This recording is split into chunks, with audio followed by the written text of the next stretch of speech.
thanks a lot to panels for the great explanation, and MATTA also as well, congratulations. One question, nothing serious, okay? Okay, regarding rumors last year about economic failing 2023.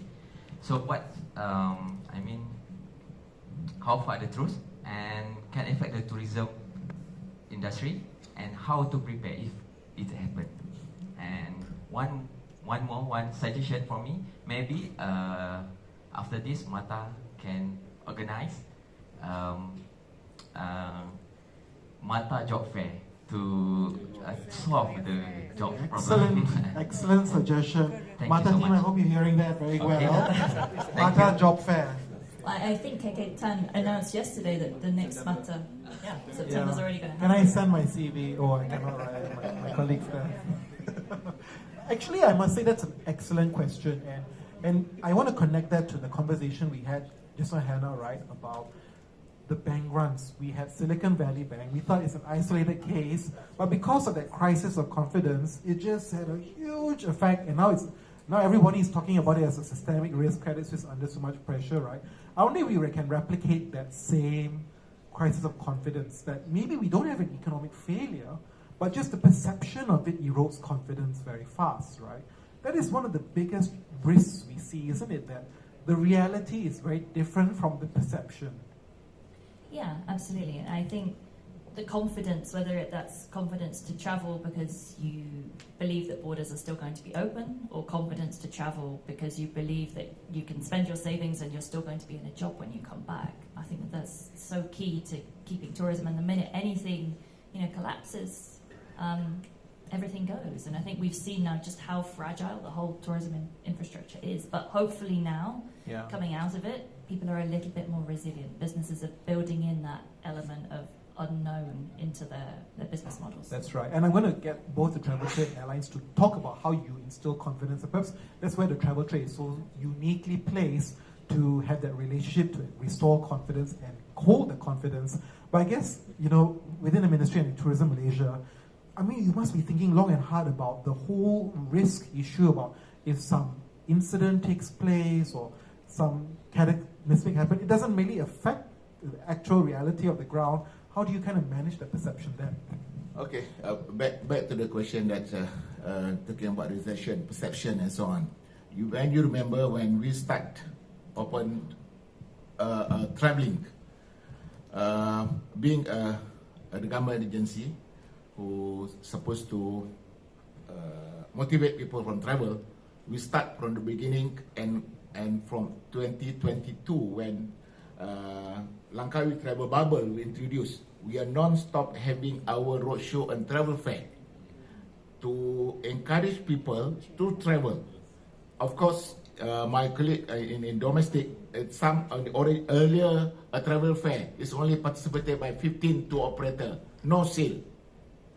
We go to another shopping complex, continue doing it, and you can see that the domestic tourism are the first one to recover during the pandemic, and followed by after that by other private sector. MATTA organized 3 or 4 travel fair domestically, Penang, Melaka, Johor, and even in Kuala Lumpur. It also give the confidence to the public. Pandemic is over. Time for you to travel. That's number one. Number two, you need to take a break after you stay home for almost 2 years. And you can see now, the hotel cannot accommodate. Hotel always full. The challenge with hotel is not enough staff. So it shows that consistently continued effort will change the perception of people. If we feel that, okay, I don't have money, tomorrow I have no money, you will not have money. So if we feel that we save, the pandemic is over, everything is over, we tell them it's over, and people believe that there is no more COVID and Malaysia is safe. That's why we hardly say that, okay, caution is we're talking about precaution is responsibility of individual. But I really like your point that actually that's one of the fundamental pivots we are taking, right? That domestic tourism, is a natural hedge, right? In case we cannot control international. And domestic is actually the leading light to then restore confidence to say, look, that helps you bring international back. And hence why the way we structure MATTA going forward is that you'll never have it without domestic, right? So that's, I think, one of the big things that is a fundamental shift. I think just looking at time, we are going to try and wrap up soon. I want to just open the floor to more questions. Do any of you have any more questions to ask? Oh, okay. Maybe I'll start with you first. I see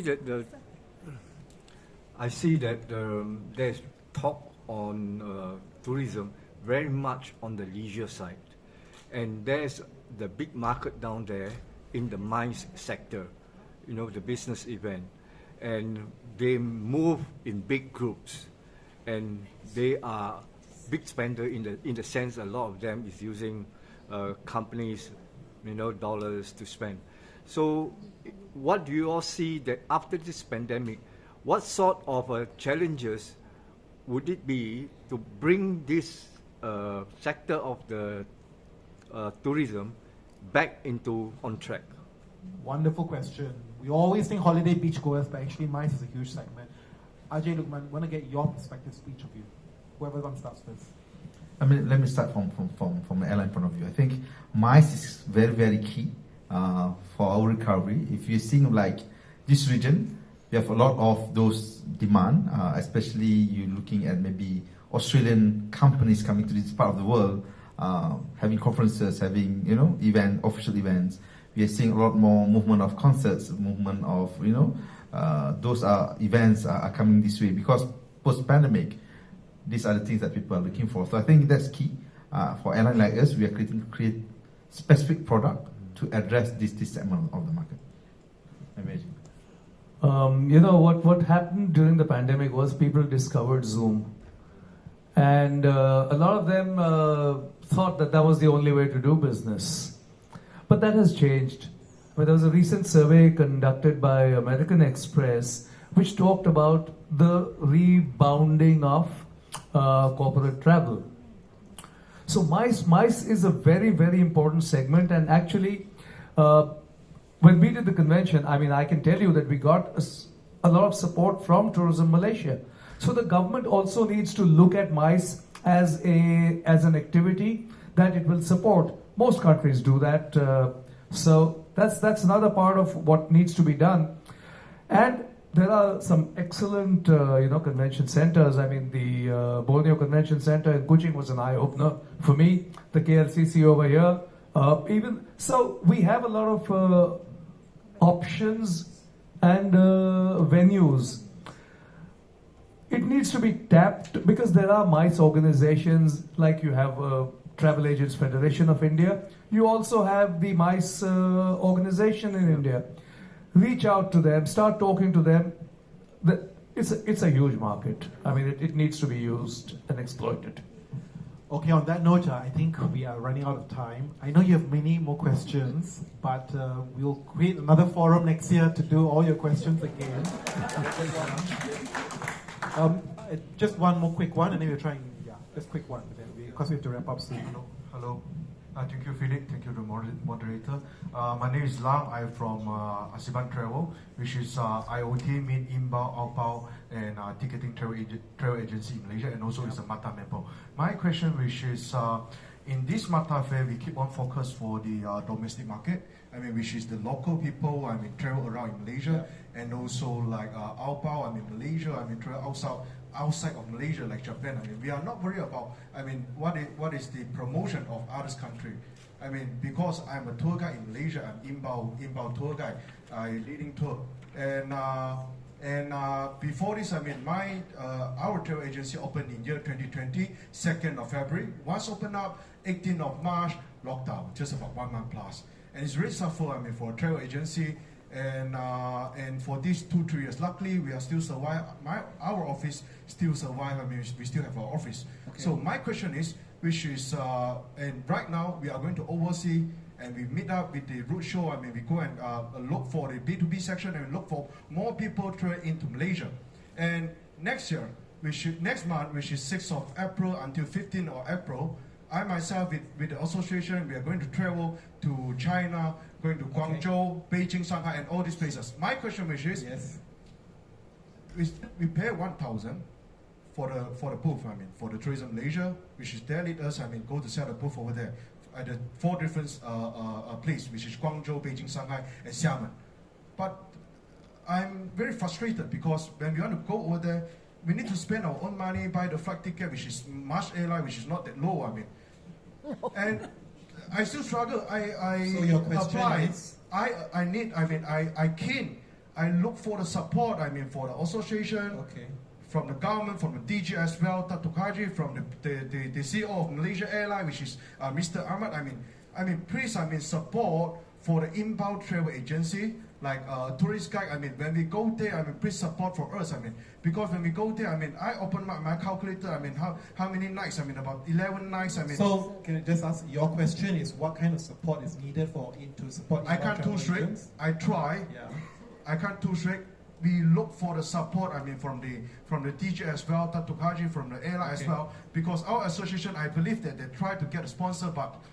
No, I mean, because focus, I mean. So your question here is, what can we do to basically get inbound travel agents to grow the business further? Support for the inbound agent, and bring more foreigners in, travel into Malaysia. Get the travel ecosystem. Thank you very much, sir. Thank you. Dato, you just quickly answer that question? Okay. It's last year we have the Gamelan to Malaysia, where we subsidize 50% of your expenditure. We can't subsidize 100% of your expenditure. So recently budget been announced, and it will be soon could be by May or April, that will be also reintroducing back the Gamelan Galakan Melancong Malaysia, where subsidy of 50% of your total expenditure traveling overseas and even domestic to participate in travel fair and roadshow. That's immediately that we can help. I know that the China tour is the first roadshow that we will be organizing from 6 to 15 of April. Okay? And on top of that we will also another incentive of subsidizing, like organizing the Gamelan, GSSP assistant for you to organize the event and so on. There are many other things. We used to have the PRE, Package Rancangan Economy, giving the subsidy for tour operator who want to sell their packages to the consumer. And on behalf of the government, we have done the travel agent also. I think got the incentive or subsidy from the ministry, through ministry. I think what 3,000, 5,000, 2 times for you to sustain. And I believe quite number the other financial assistance is landed by the government. The only thing is whether you got the message or not, whether you lies with your association or not. That one is beyond our. Okay. We got it. Thank you. Yeah. Okay. And maybe that's a separate conversation to take offline with the teams. Thank you.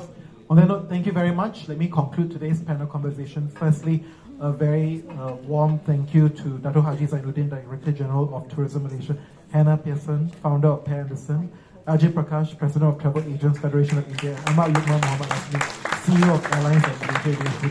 Thank you very much for your insights, and we hope to see you next year at MATTA 2020.